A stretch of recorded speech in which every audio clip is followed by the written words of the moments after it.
Hello, friends from CONCACAF. Yes, we are back. I know you've missed us. We've been away for probably too long, but we're back. CONCACAF is back, and we're here to stay with my colleague and good friend Alex Banegas. We're going to talk about the lessons from Gold Cup. What have we learned about CONCACAF Gold Cup? We now know the four semifinalists: the United States against one of the biggest surprise in my understanding, Guatemala. On the other side, Mexico against Honduras. Another big surprise. Let's talk about this with Alex. Alex, we've missed you. Welcome back to CONCACAF. Hello, Camilo. How are you? I miss you guys too. It's been a long time, and today I really want to say thank you very much for having me in CONCACAF. There's a lot to talk about. Gold Cup has quite a few surprises for us in semifinals, and one of the things I want to say is, could Guatemala and Honduras be the teams that actually ruined the party for the CONCACAF? As we know, most of them won their final USA against Mexico, Mexico, USA. Could Guatemala and Honduras ruin their party? We will consider that and we will talk about that in a few seconds. How are you, Camilo? I'm doing good. It's safe to say that the Gold Cup has a golden wish final, Well, it's right? so cold. I really do not understand why people say that, but I completely see what you're referring to. However, let me put this scenario for you. Do you think, I mean, thinking ahead and just, just trying to talk a little bit crazy here, Guatemala defeats the US, Mexico defeats Honduras. How do you think the fans are going to be at NRG Stadium with a capacity of 72,000 people with Guatemala, which is, gather most of the crowd for Gold Cup, and Mexico that we know the power the powerhouse that Mexico has. So how do you think that's going to be at NRG? Is Mexico Guatemala a better and most attractive game than Mexico USA? I mean, that's up for grabs. Well, there's been a lot of pollution fan wise around the Gold Cup because at the same time, the FIFA Club World Cup is being played. So there's like this division within the fan base. But what I wanted to say is, I Something think, that I I, think that I told you fans, before. I said it way before both of the tournaments when they were both announced. I said, Camilo, we're going to have a problem. We're going to have headaches. Having both tournaments at the same time. You said, no, Alex, they're different crowds. Alex, don't worry about it. Everything's going to be okay. Now we know. what Now we know. we have had not have great amount of fans in most of the Gold Cup games. And I think this also sends a signal to CONCACAF. Maybe the Gold Cup can be played somewhere else or in a different format. But that's an issue for another edition of CONCACAF. I think the fan base, groupies, people that follow us, we that love CONCACAF would absolutely love a Guatemala Honduras final, right? That would be a great surprise. It would be refreshing. It would be a very positive impact for a region that has been controlled by the United States and Mexico with the emergence of Canada. But let me tell you who I think would not be happy with this: the organization.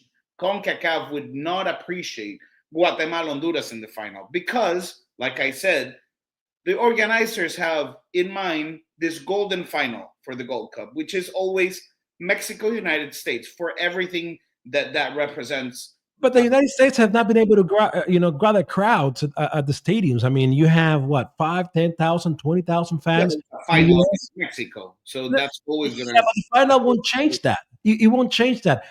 The United States fans are really, really, really heartbroken with everything that has been going on with the team, with the coach, with the atmosphere that the national team has right now. So I don't think, and I don't expect that to change just because they're going to the final. I mean, I think if we think about it, Mexico Guatemala will be an amazing final because of the fans, because of the atmosphere, because of everything that we have seen from Guatemala and everything that we know that Mexico has. However, I don't think that this is the golden final like everybody else is talking about. I don't think CONCACAF really wants a US against Mexico final because they know that stands are not going to be full. So the only way you can actually fill up a stadium right now is if you put Mexico against Guatemala, because obviously the second biggest national team outside of Mexico in the US will be Honduras. And it's either Mexico or Honduras. And I don't think Honduras has the power right now to beat Mexico in this semifinal. We've learned great valuable lessons in this Gold Cup, and I think a lot of eyebrows have been raised by some teams specifically, and I want to bring some attention to the first timers, the Dominican Republic. What a good tournament they offer. They came in with Argentinian coach Ricardo Nevelez. They play very well. They had three very brave games, and I think that's the first lesson. Non-traditional teams can come into the Gold Cup and offer a show and put a show. And I think the Dominican Republic, Alex, was the first lesson for us in this 2025 Gold Cup. The one of the first surprises will be the Dominican Republic. However, uh, you know, let me ask you a question. Now that you mentioned Dominican Republic, could we have more teams consider minor teams or consider not so favorite, fan favorite, or CONCACAF favorite teams instead of having a team like Arabia, for example? Could Totally. You know, I we think have like Puerto Rico? Could we have like a yeah, Cuba? Could we have even a team from CONMEBOL that will actually help to develop the CONCACAF, not only fan base, but the CONCACAF level of play? Could we have another team like Dominican Republic instead of having Arabia? that was my lesson two. I was going to say lesson two is, well, lesson one is non-traditional teams can come in and put a show, and the best example is the Dominican Republic. This team that has been focusing in identifying players. This is a team that didn't count with their two main players, Junior Firpo and Mariano Diaz, who one got injured, the other one declined the invitation. But Peter Gonzalez was a promising racing star for the DR, and they play well. You know, they play uh, toe by toe against Mexico. They They went head to head. I mean, they went ahead. I mean, they did not look down to any team never. that they had in front of them. I mean, they played head to head with anything or anybody that was playing against them. And I think that's the biggest surprise. It can be done. It And can I be done. think, and I think the CONCACAF goal is that. I mean, you can look at the Dominican Republic and say, that's what I want to be. I want to have a Puerto Rico having the same level of play as the Dominican Republic. I do want to have all this considered non-traditional team, Trinidad and Tobago, even Curacao. I want these teams to be at the same level. I want to have competitive level in my tournaments. How do you get there? That's the biggest question that we should ask, and we should be asking to CONCACAF. What are you guys doing to have another team or to have two or three Dominican Republics, just like we had here in the Gold Cup? But also the Dominican Republic gave a great example to, let's say, a traditional team in these competitions like El Salvador, who offer little to nothing, right? That was the So biggest upset for me. I think Salvador. I expected more from El the Salvador. first lesson is small teams can do more. Second lesson, big money doesn't mean an attractive team. And we've seen it with Qatar. We see it now with Saudi Arabia. They are not attractive teams for the crowd. They're attractive for CONCACAF because they bring money in. Pocket, pocket. It's all about money, Camilo. That's all they bring. Money. Let's not be innocent here. I mean, we know what they bring to the table, and it's not necessarily soccer. It's not necessarily competition. They bring a lot of money, and CONCACAF needs a lot of money right now, especially after all the stadiums that they did not. Stadiums didn't do well this Gold Cup. You can call it political, political. You can call whatever you want to call it. They did not do well, and they needed this big push from Qatar. They needed that big push from Arabia this time. So Saudi Arabia. So let's not be innocent. let's call it as it is, money. Let's call it as it is. It's beneficial to the CONCACAF pocket, and that's it. Right, That, but let's say you invite Venezuela to this tournament. Wouldn't that be more attractive? Or if you make the Gold Cup an actual CONCACAF only tournament, but that I've would said bring I've more said fans, this a before. bigger fan base. Don't bring a team that has no identity with our region, that has no fan Mm, base, that doesn't mix with our soccer culture, our football culture. They don't represent anything other than having the dollar symbol printed on their foreheads. this tournament, Camilo, uh, what we know now is what we feared before going into this Gold Cup. Gold Cup, it's a tournament that is actually, I'm not saying that it's the last Gold Cup, but it's a tournament that it's actually, with every year that it's passing, it's kind of like, oh, considering it's a Gold Cup, good for the area, should we consider having a CONCACAF and CONMEBOL tournament like Copa America instead of Gold Cup? If one tournament it's really up for grabs, and one tournament can actually go out of this soccer agenda, I can guarantee you will be Gold Cup. And I'm not saying that that's going to happen, but sooner or later, we're going to know that we're going to have to put more into that competitive level that we have in CONCACAF. And the only way that we can do that is playing against competitive teams. Where are the competitive teams closest to the region? That will be CONMEBOL. I mean, that will be the only reason. I honestly didn't see anything from Saudi Arabia that a Venezuela or Peru or even Ecuador or Bolivia or Paraguay in this case would actually have brought to the table. I think it would have been better to have Paraguay or Venezuela or even Colombia. Let's challenge the local team. Let's challenge Mexico. Let's challenge USA. Put Mexico and USA in the same group and let them play against Colombia or Brazil, Colombia or Paraguay. Why not? And that brings me to the third lesson that Gold Cup has left. And this is a big call up for Canada, the United States, and Mexico.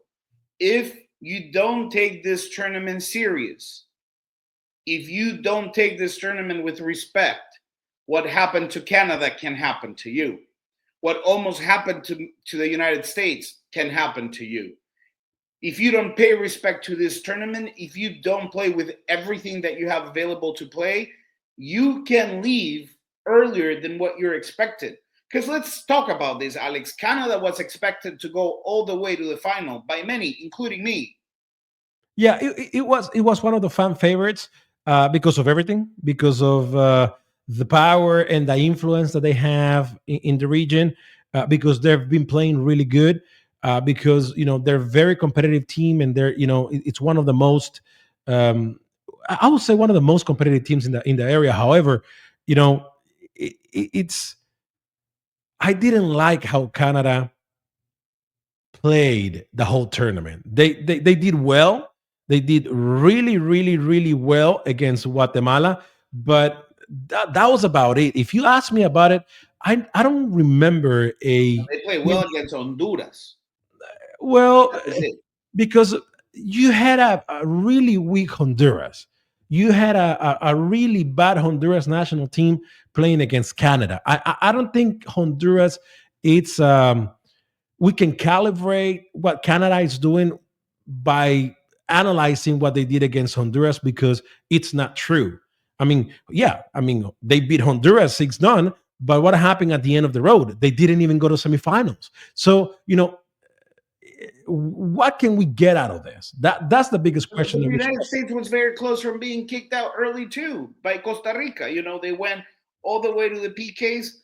Freeze becomes the big star in the PK. But what I'm saying is the lesson that Gold Cup leaves behind for Mexico, for the United States, and Canada is you better take this tournament serious. You might not be so far away as you thought you were.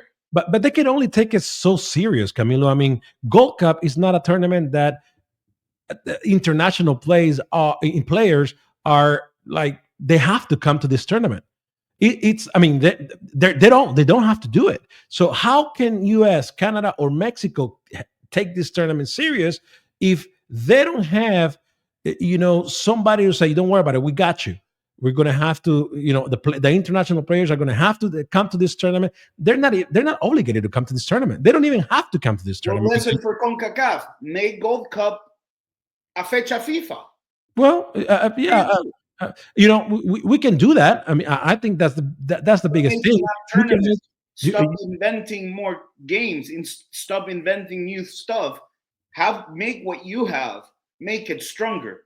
Yeah, Bring Gold Cup into the FIFA dates and FIFA window. make your best players come and play this tournament. Yeah, yeah, that would be amazing.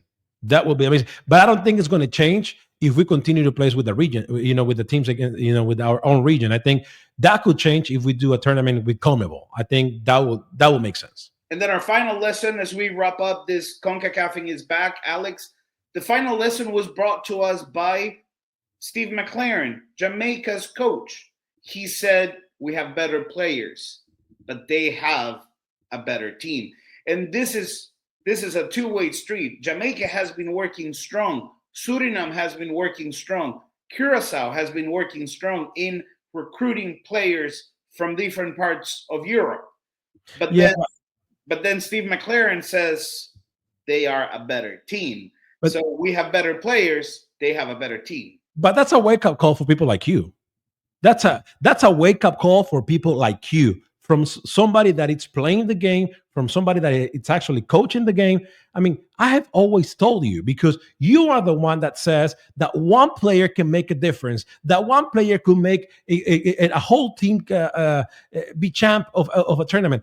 I continue to say, Camilo, that's not how you do it. You're not necessarily correct. I mean, you can have two, three, five amazing players, but if you don't have a team, that will not help. And what a great example from Jamaica. What a great example from the US. They have amazing players.